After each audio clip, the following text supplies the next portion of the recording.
নমস্কার বন্ধুরা, আপনারা সকলেই কেমন আছেন? আশা করি সকলেই ভালো আছেন। আমি খুব ভালো আছি। লিপামিনি ব্লগে আপনাদেরকে অনেক অনেক স্বাগত। দিনটা কেমন যেন একটা মেঘলা ভাব করে আসছে। গাছে দেখো কত টাটকা সজনা ধরেছে। বন্ধুরা দেখো, আজকে তোমাদের সঙ্গে আমি সজনা রেসিপি শেয়ার করতে চলছি। তো আমার সঙ্গে থেকে শেষ অবধি ভিডিওটা দেখবে।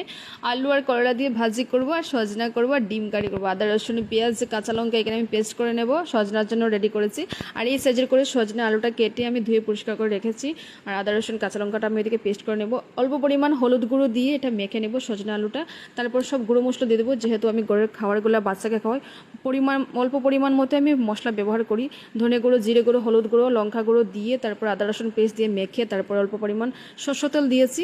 দেওয়ার পরে তারপরে অল্প পরিমাণ জল দিয়ে স্বাদ পরিমাণ মতো লবণ দিয়ে লো স্টিমে আমি এটা ঢেকে রেখে দেবো। আর ওইদিকে আমি অল্প পরিমাণ তেল আর পেঁয়াজ কুচি দিয়ে করলা আলুর ভাজিটা করে নেবো। আর এদিকে তোমাদের সঙ্গে গল্প করতে করতে আমার এদিকে ভাতও হয়ে গেছে। আর এখানে পোড়নের জন্য বসিয়েছি, মানে সজনা আলুর যে রেসিপিটা, এটার জন্য পোড়নের জন্য বসেছি একটা প্যানটা গরম হওয়ার পরে একটু সরষের তেল, শুকনো লঙ্কা, তেজপাতা, পেঁয়াজ কুচি, রসুন কুচি দিয়ে তারপর ফোড়নটা দিয়ে দেবো।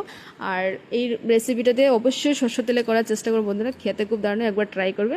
গড়ে ছিল দেশি ঘিয়ের জায়গায় গরম মশলা ব্যবহার করতে পারবেন, যেহেতু গড়ের ঘি, তার জন্য আমি ঘিটাই ব্যবহার করেছি। দুপুরে তাহলে রেডি বন্ধুরা, কলা আলু ভাজি, ডিম কারি, সজনা কারি। তোমাদের কী কী মেনু